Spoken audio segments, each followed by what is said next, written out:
welcome again to another episode of Keep the Conversation Going. Today we have, oh my gosh, it's 3, not 6.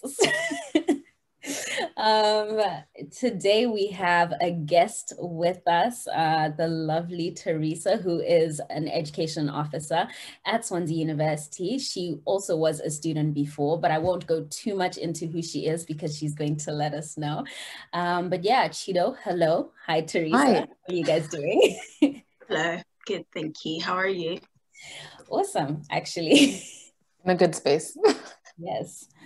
So, I don't know, should we just kick it off?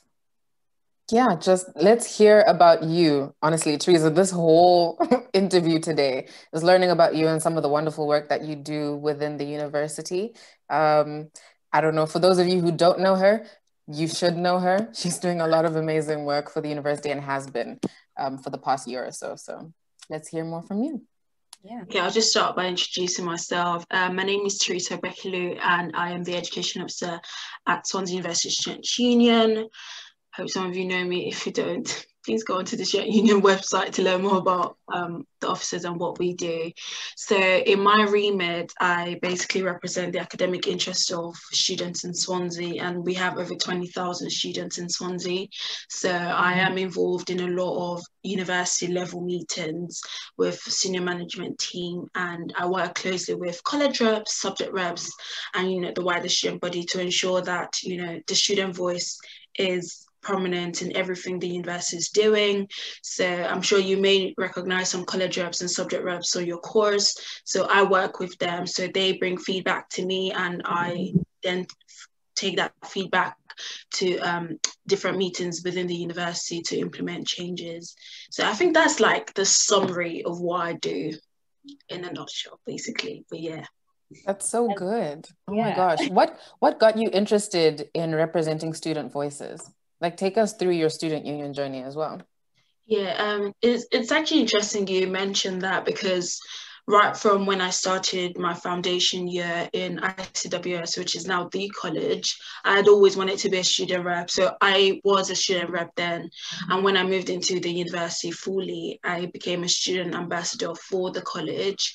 But I just was very keen on, representing students. I really love speaking.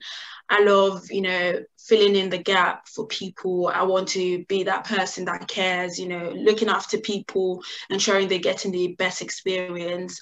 So when I got into my postgraduate studies, then I decided, I might actually just I might as well just represent students on a larger scale, because I did have some successes with like representing students on like college level. So I was like, I might as well just take it further and represent students on a wider scale.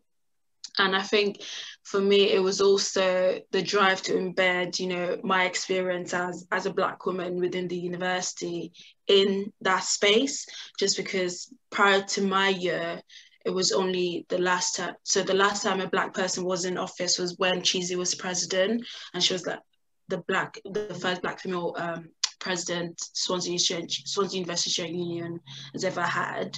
So it was that keenness to like represent Black students as well as representing the larger student body. Yeah. I remember Chisolm. Oh, sorry, sounds like there's an echo. Yeah. Hope it's gone now.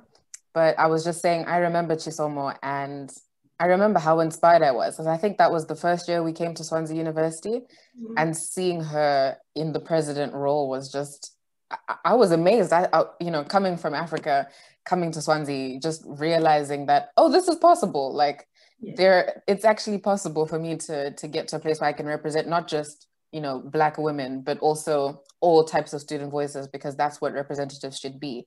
And it sounds like you've really been able to do that, which I respect. Thank you. So part of what we do, obviously, on KTCG is really kind of discussing the BAME experience. And even though, we're going to go deeper into some of the initiatives that you've spoken about, I think it's definitely worth maybe hearing about what has your BAME experience been at Swansea University? What are some issues that you've seen, and maybe even some solutions to some of those issues? Yeah, okay. Let's start from the issues.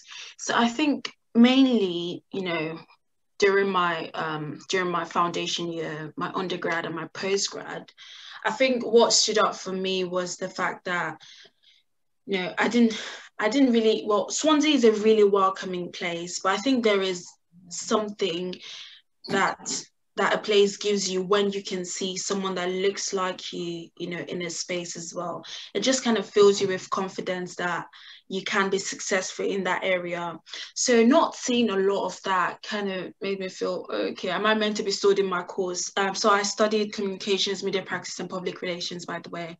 But reading certain books, not seeing certain names reflected, seeing a lot of European names, seeing a lot of American names, it kind of felt like the only place I could really, the only place I could be successful with my degree was Europe and America. So outside that, it just felt like, oh, okay, there was probably no space for, that level of study.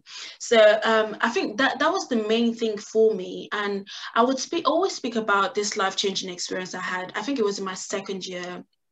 So my lecturer at the time, cited an example from Nigeria.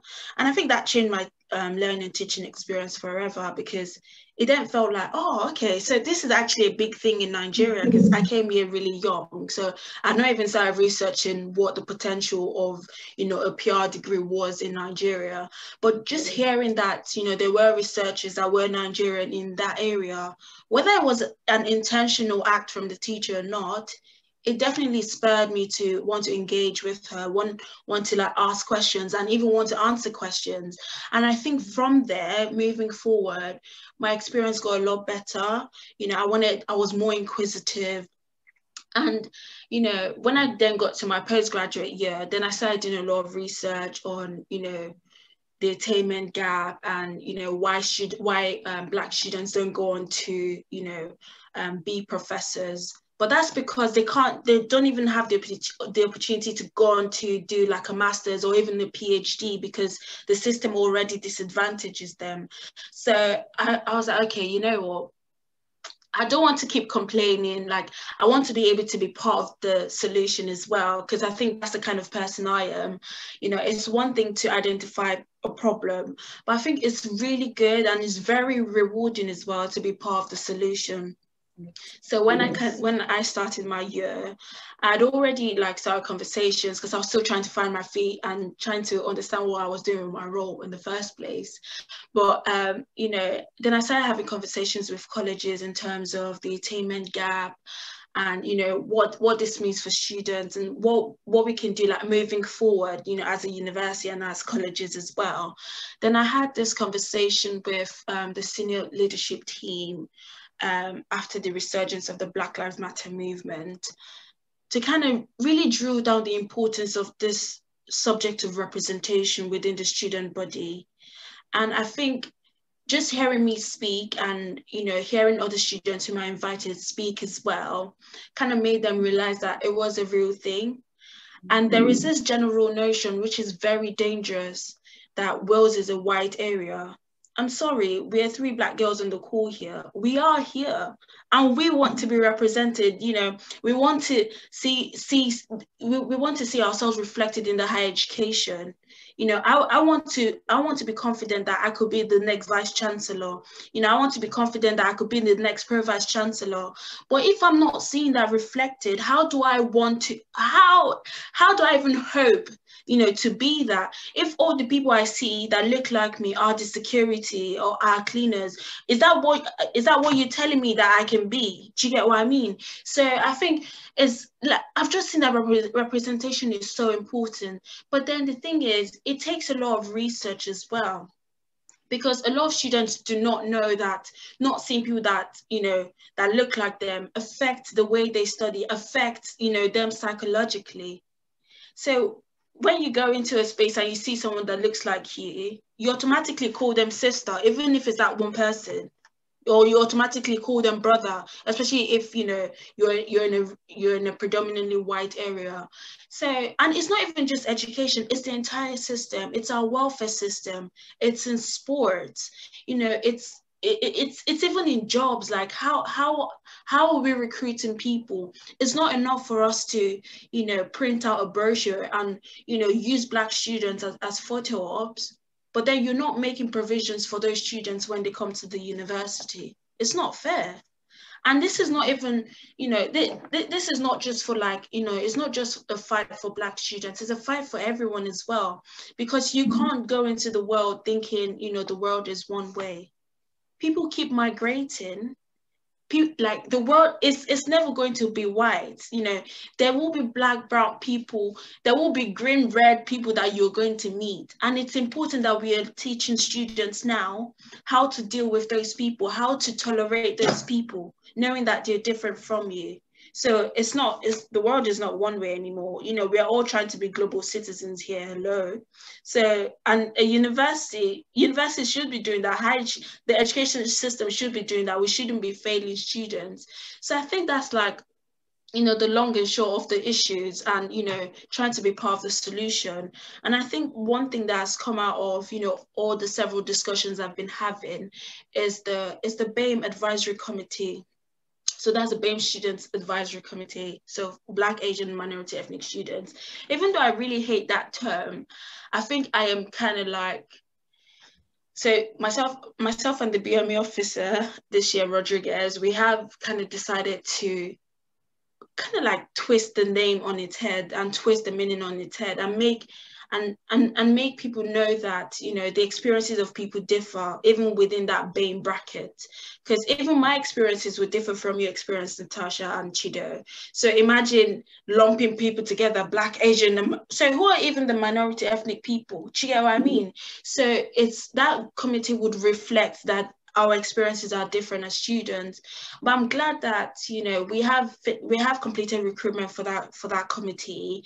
And the other thing I'm really happy about is that the senior leadership team within the university, so that's the vice chancellor, the faculty heads, and the provost chancellors, they have agreed to be mentored by these students. So it would be a place of learning and relearning, because then the system is not broken. It really benefits those it was built for. So we need to dismantle the system, grasp issues at the root, and start embedding those voices. So that is, like, you know, a top-bottom approach to this issue. And I think one thing I just want to make clear is that 1 year is not going to solve it. And it's not the job of one person. It's literally all hands on deck to this lifelong commitment. So I think that's probably the summary to you. I know it's a long-winded answer, but yeah, that's I hope that answered your question in some shape. That 10 out of 10. I think what you said that really struck me was when you were talking about a lack of representation, and you said, how can I hope?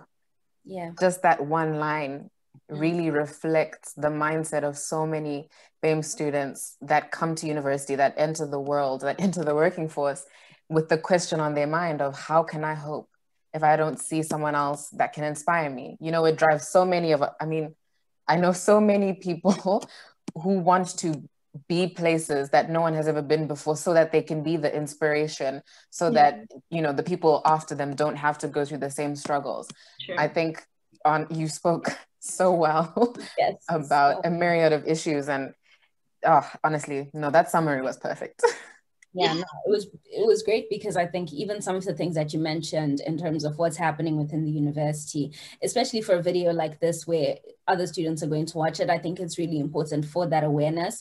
And sometimes it's inspiration, because if one person or a group of people can be bold enough to begin this conversation, then you, as, you know, a minority within the university, don't feel that you have to keep quiet or that you have to keep going on with it, because that's just what happens.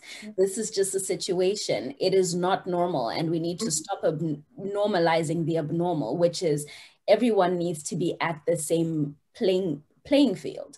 And until everyone's at that same level playing field, we have to keep talking about it. We have to keep making noise about it throughout. And it's also great to see that the university in itself is being open to that, because otherwise if you can't get to some of the people that actually are in power, it just makes it so much harder. So I think that helps knock down a few more walls. And for me, honestly, that's inspiring. It was there. 100%, Natasha. You're absolutely right. Yeah, it's really about opening the door for conversation. And like you said, it's not normal. The fact that someone is, you know, disadvantaged already because of the color of their skin, it is not normal. Like, it's not done. That's not how humanity is. That's not what being human is. Like, you need to be able to see people beyond that. But now, unfortunately, we are in a society that, you know, the color of your skin, even the tone of the tone of your skin determines whether you'd go far in life. And it's very unfortunate, but that's where we are. And that's why, you know, we need to, like, you know, really get up to challenge it. I know a lot of people are like, oh, you shouldn't put the label on, you know, the label on being people to solve their issues. But it's important that their voices are, you know, are present in that discussion, because that's what happens when we leave it to people that are not BAME to solve those issues, then our voices are not present. So we keep going around in circles again. And we're literally producing the same thing, the same system. So it's important to draw in on experiences. Don't put the label of work on them, but draw from their experiences and their voice. Yeah. I think that's one reason why I'm so excited for the BAME Advisory Committee that you and Rodriguez have pulled together. I'm excited to see what that, you know, brings forth and all the outcomes that come from it in the next couple of years. One conversation that is happening around getting more representation and just, you know, making everything more inclusive really for BAME students is decolonizing education. I was wondering if you could talk more about that, if you have any experience, if that's something that you've considered. Yeah, so when we were kind of like structuring the committee, and I have to also give props to staff members within my colleagues in the student union that have also helped myself and Rodriguez in setting this up. We were looking at priorities for the committee, and we did think decolonization would be one, because, you know, I'm trying to also do that this year, even within my role as education officer. But it is a big project. It is a massive, massive project. But it's really about, you know, bringing down the structures that we currently have. You know, it's not about adding. It's not about, you know, fixing. It's not about fixing at all. It's about destroying what is there, bringing it, tearing it apart, and rebuilding together. So decolonization for me really means ensuring that those underrepresented voices are present in our discussions. You know, what kind of materials are you teaching? You know, what kind of reading list are you giving to your students? Because when a lecturer gives you a reading list, you as a student believe that those resources would help you in your year. So if you don't see those resources, if those resources don't reflect your experience as a person, it already makes you feel like there's probably no chance for you in that area of studies. So what we're looking at now is really checking our reading lists. What kind of voices are we embedding? Are those resources representative of the student body? Because it's important that students feel that, you know, it's important that students feel represented. And, you know, the lack of representation can also diminish a person's sense of belonging. So, and that, I think that is what we're also trying to correct and trying to challenge. So it's the reading list, it's the curriculum. You know, what are we teaching? Where are our examples from? When we talk about case studies, are we drawing case studies from different countries?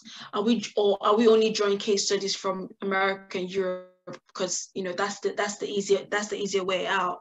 You know, case studies, literature, who are we quoting? You know, if we bring in external speakers, who are they? You know, what kind of level are they? What do they look like? What do they even sound like? So, like, I think I mentioned this in our last meeting. Imagine a student studying international business, and then maybe all you're learning about is business in Europe, business in America. Whatever happened to countries in Africa? What happened to Nigeria? What happened to Zimbabwe? You know, how can my degree be utilized in another country? And as international students, I think this is even key for us. We come all the way from our country to learn, you know, to get a UK degree. But then can we take that degree back home? People would respect it, but is it applicable in that situation? Is it applicable in that context? Are we really training global citizens? You know, are we confident that when our students graduate, they can go to another country for further studies, knowing that they've come out with a degree from Swansea University? Is it applicable? You know, we've seen Malone with the handbook he created, Mind the Gap. You know, you can't keep teaching people what diseases look like on white skin when there's black, brown, green, red people in the world. Do you get what I mean? Like, we need to be embedding those people as well, because at the end of the day, if we don't do that, when these doctors gone into the world, the education system has failed them because it's just Eurocentric. So they then go on to disadvantage, you know, Black people, Asian people, because they've not learned how those diseases look on those skins. So that means they'll probably, and if you check now, there is a high, you know, appetite when it comes to, you know, maternal care for Black and Asian women. So this is literally the same problem over and over again. You know, the education system is failing people, and I think that's why it's really close to my heart, that because we need to start from there. I don't know if I've answered your question, but yeah, I could really go on and on about this all day, but yeah. No, you really have. I think it is, especially when we start expanding the context in which we view our learning. Yeah. Because even for me, sometimes I do reflect and I go, what does this look like in Zimbabwe? You know, I'm learning a lot, and I undoubtedly am getting a lot of education. I'm learning different skills, and that's absolutely brilliant. But do I feel like I can truly apply this outside, or do I think, oh no, but like home is a different case. You know, I'll figure that out when I go there and see how I can apply it. And even with case studies, I think the only time ever in my education where I've thought about Zimbabwe, included it in an essay, was in first year, and the topic was inflation, you know. So, classic. You know, so that was the only time where I could look at that and critique it. And, you know, as you said, from the reading list, that usually gives you some kind of guide to go by. You're like, oh, if I want to pass this module, which as much as we love learning, as students, we have to be very clear about the fact that you're trying to pass. And if something isn't going to serve your degree, you'll probably leave it out, and you know, you'll do that in your own reading. But once that is included and there is a space which shows that there is room for that conversation here, yeah, and also that your lecturers can have conversations with you about that and start to help you come up with solutions as you're learning, not just for you to learn about this is how it was done and this is how we are continuing to do it within a Western complex, but this is what the world is looking like, and this is how this system can apply to different areas. It's such an underrated thing. And I think even since our conversation, doing a little more reading about it, I've started to see, wow, I wonder what my education would have looked like if I considered different opinions. Because I've learned various opinions, but I'm pretty sure the school of thought was mostly, you know, the same, that they were coming from more or less the same camp. And that doesn't speak to the diversity of thought that is representative in the global context that we live in today. 100%. Yeah. Oh, this has been so interesting. Excuse me. I keep thinking about just like Natasha was saying, you know, the example of how we only saw Zimbabwe come up when we were discussing inflation, or how excited you were, Theresa, when one of your lecturers mentioned Nigeria, in just as an example, and how, you know, engaging you became afterwards. I think that's such an important thing to note, especially coming from the perspective of, are we helping students become global citizens? Are we helping them, equipping them with the knowledge that they need to go wherever they want to in the world? Because if we're truly saying that the world is our oyster, then we need to be treating our education system like that. And I think all the wonderful things you've said today have been incredibly inspiring. How can our students be a part of what you, as the educations officer or the SU, are doing to make BAME perspectives more visible within the university? Yeah, so I think this committee we have kind of started is, you know, it will be central to, you know, the university strategic plan moving forward, and enhancing BAME students' experience in that way. So we hope that the members of the committee would also reach out to other BAME students. So if you see a survey, please fill it out. And even, you know, even aside that, I do always encourage, you know, students to run for rep positions, you know, be a student rep, be a subject rep, be a college rep, because that way, I mean, even like yourself, Chido and Natasha, you're very engaged with your college, and that's why you've been able to, you know, come up with this platform. That way people can hear your voices. It's not just enough to complain in the background. I think we are getting to that point in the world that we also need to be willing to be part of change as well. You know, be a rep, run for positions, you know, run for a full-time position, you know, run for a part-time position.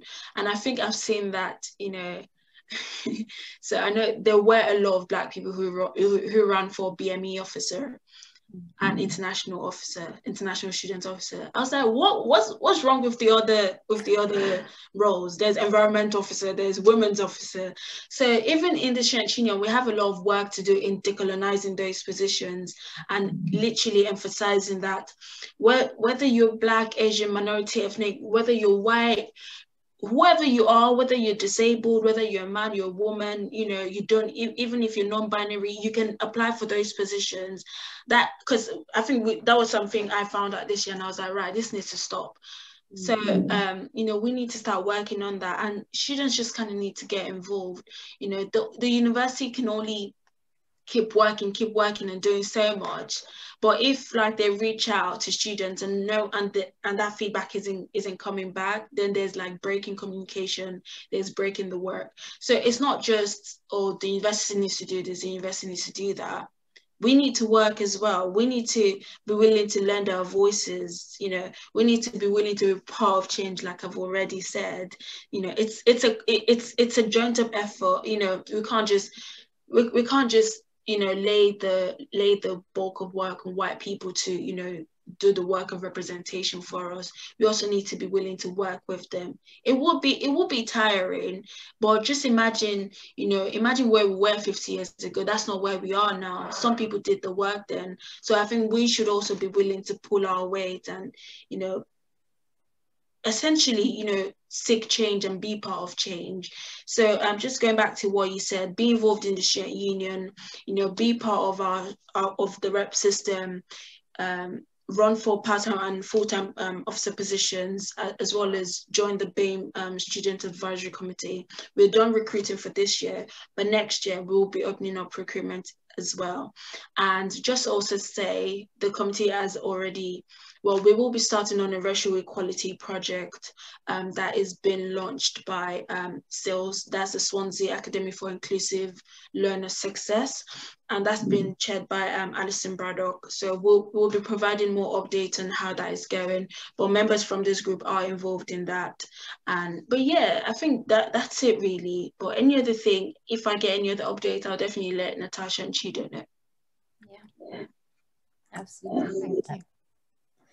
I love that. I think especially the inclusive aspect of it. I think even in addition to you mentioning, I think when you mentioned that a lot of the people that went for BAME and international officer were, you know, majority Black, I think even for me, I stopped and I was like, what about the other races? Because Black, you know, BAME, there's a reason why it's not just Black, even though sometimes Black voices do tend to dominate the space. When we're talking about diversity and inclusion, we're talking about people from different areas. So those are your Asian, whatever other ethnic minority you might be, you can go for those positions. But also more than those positions, being bold enough to realize that your voice is not only efficient if you're going for a diversity driven role, but you actually are capable enough to go for other roles that aren't just, and not simply because of the advantage that you're international and BAME. Those shouldn't be the roles you stick to simply because you feel inadequate enough to go for other roles. So I think that's one of the things that stuck with me. Yeah, Chido? I don't want to lie to you guys. The thing that's still stuck in my head is, how can I hope? No, thank you, Theresa. I think you have given us reason to hope as BAME students within the university, and hopefully prospective students that see this. I think the work that you're doing is not just inspirational, but game-changing to the way Swansea University and hopefully universities in Wales and all over the UK will look like in the future. So thank you for your hard work, and all your officers as well, both full-time and part-time. We acknowledge you, we support you, we are your sideline cheerleaders. We want to see you succeed, honestly. So thank you for taking your time. I know that you're a very busy woman, so we really do appreciate you coming here to talk to us about some of the initiatives that you're doing. And for all of our viewers, thank you for watching episode 3 of Keep the Conversation Going.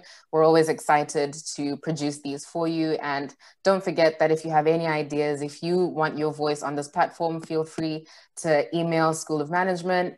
If you happen to know me or Natasha personally, you can email us or get in touch.